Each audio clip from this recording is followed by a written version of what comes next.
우리가 흔히 생각할 때 우리가 믿음으로 구원을 얻는다고 이야기를 하죠. 그런데 우리가 믿음으로 구원을 얻는 게 아니고 은혜로 구원을 얻는 것이죠. 은혜로 구원을 얻는 것을 우리는 믿는다, 이렇게 얘기를 하는 것이죠. 그러니까 은혜가 우리를 구원하시는 것이고, 은혜이신 그리스도 예수께서 우리를 구원하시는 것이고, 은혜가 우리를 구원하는 것을 우리는 믿는다라는 말로 우리가 이것을 믿는 것이다 할 때 우리가 오직 믿음, 이 얘기를 합니다.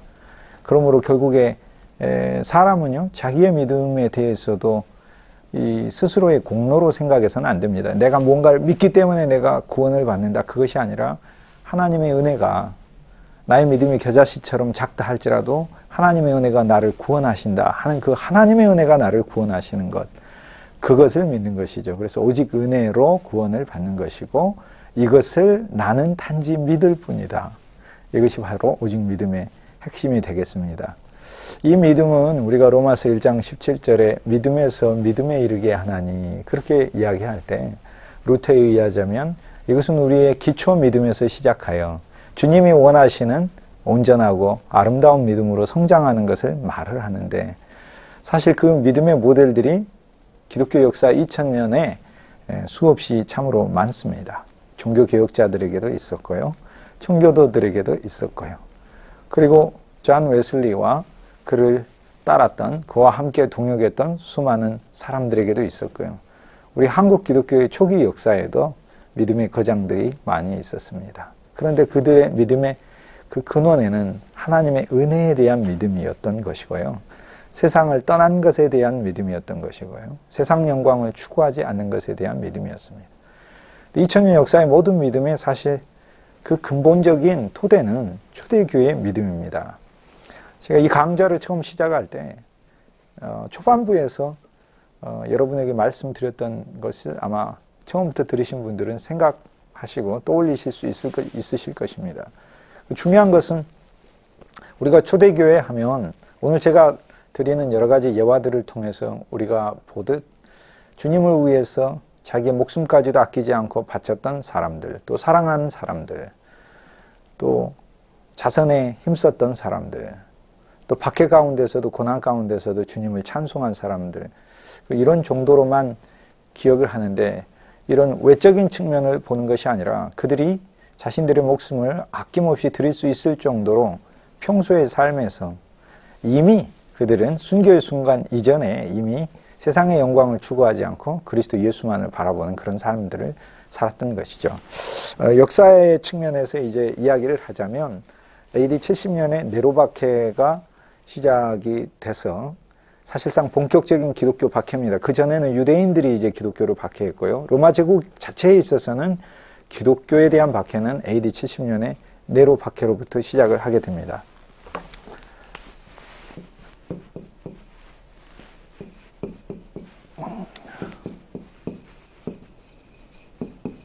외우시기 쉽게 AD 70년부터 박해가 공식적으로 쭉 일어났다, 이렇게 생각하시면 되겠습니다. 그래서 기독교 박해가 312년까지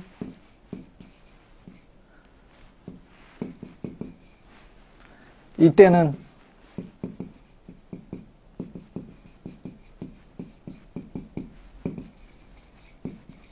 콘스탄티누스 황제가 등극하기 전까지 계속 이어지게 됩니다.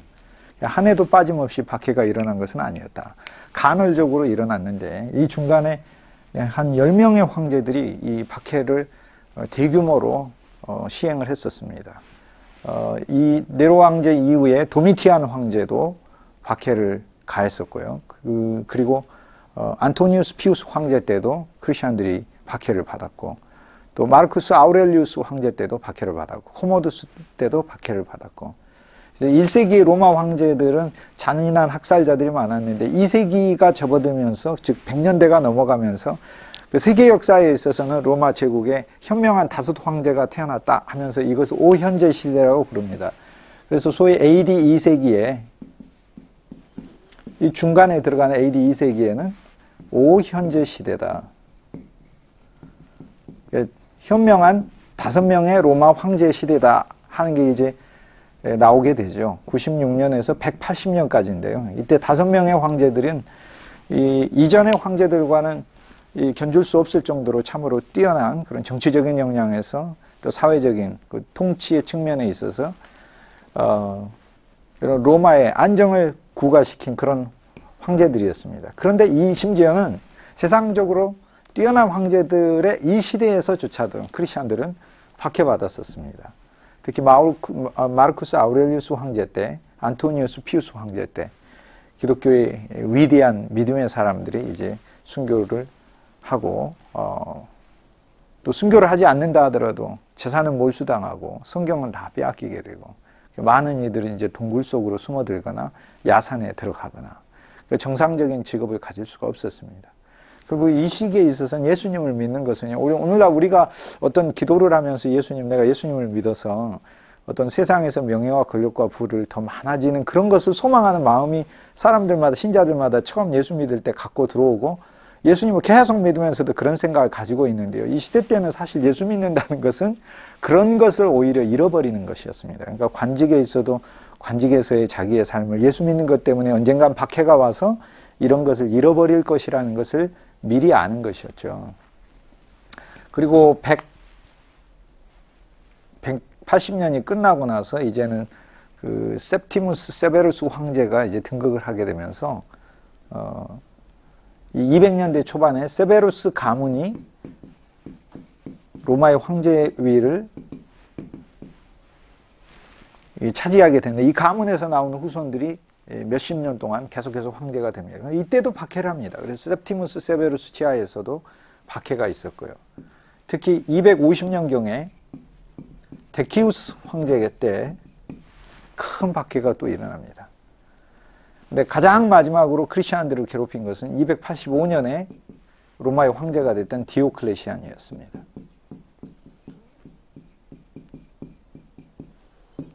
디오클레시아누스 황제는 로마의 역사에 있어서 대황제 중에 한 명으로 뽑힙니다. 그러나 그는 그 이전에 어떤 황제들보다도 기독교에 있어서 참으로 혹독하고 가혹한 그런 박해를 가했던 황제였습니다.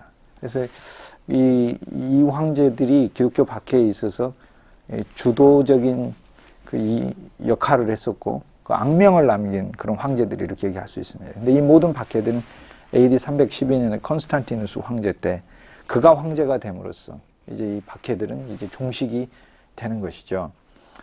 한 해도 빠짐없이 일어난 것은 아니지만 20년에 한 번씩만 박해가 일어난다 하더라도 그동안에 모든 안정됐던 사람들은 다 잃어버리고 신분도 직업도 잃어버리고 가족들은 처형되기도 하고 뿔뿔이 흩어지기도 하고 그렇습니다. 그 시기에 그리스도인들은 예수님을 믿는 것이 사실 자기들의 전부였었어요. 그래서 박해가 왔을 때 그들은 어떤 모습으로 과연 그 순간들을 맞이했을까? 그 점을 사실 전반부에서 제가 살펴보고 싶어서 여러분과 함께 살펴보고 싶어서 이 주제를 처음 꺼냈습니다. 단순히 그러한 환경에서 주님이 부르시는 자신의 생애의 마지막 순간에 그들은 과연 어떤 기도를 드렸을까? 제가 기도문들을 가져왔는데요. 여러분 함께 보시면서 그 기도문들을 저와 같이 한번 누려보도록 하겠습니다. 이 기도들을 통해서 우리가 누리는 것은 그들이 이미 그리스도 예수만을 모든 것으로 삼았던 그 신앙이 내 속에서 누려지는 것을 그것을 말을 하는 것이죠.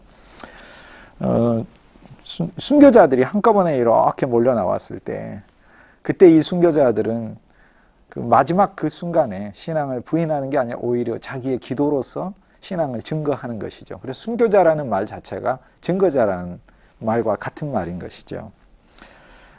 순교자 루키안과 마르키안이라는 사람이 있습니다. 그때 초대교회 때 순교한 분인데요. 그분의 기도를 제가 한번 읽어보겠습니다. 기도가 이렇습니다. 주 예수님, 우리의 부족한 찬양을 올리나이다. 무가치한 피조물을 보호해 주셔서 감사합니다. 우리를 지켜주셔서 감사합니다. 이방의 풍조에서 구하셔서 감사합니다. 주님의 긍휼 안에서 최고의 고난에 오게 하셨나이다. 순교를 말을 하는 거죠. 주님의 이름을 높이기 위해 이러한 특권에 감사하나이다. 순교를 특권으로 생각하고 이러한 특권에 감사하다고 기도하고 있네요. 당신의 성도들의 영광에 들어가게 하소서. 영광과 찬송을 주님께 올리나이다. 나의 영과 혼을 주님께 의탁하나이다. 이 루키안과 마르키안의 그 기도에 보면은 기도의 핵심 중에 참으로 우리가 누릴 수 있는 바가 주님의 긍휼로 이런 최고의 고난에 오게 했다. 그러니까 최고의 고난이 오는 게 주님의 긍휼이었다. 이렇게 얘기를 합니다. 그리고 주님의 이름을 높이기 위해 이 자리에서 나의 순교로서 주님의 이름을 높일 수 있는 영예를 안게 됐고 이것이 바로 나에게 큰 특권입니다. 지금 그렇게 기도하고 있습니다. 주님의 성도들의 영광에 들어가게 하소서. 이미 이전에 자신의 삶을 주님께 드려서 모든 것을 다 잃어버리고 포기했지만 그들이 주님의 영광을 더 사모하고 세상 영광보다 그리스도의 영광 안에 들어갔던 그 영광에 나도 들어가게 하소서. 그렇게 기도하네요. 오직 복음, 오직 믿음, CTS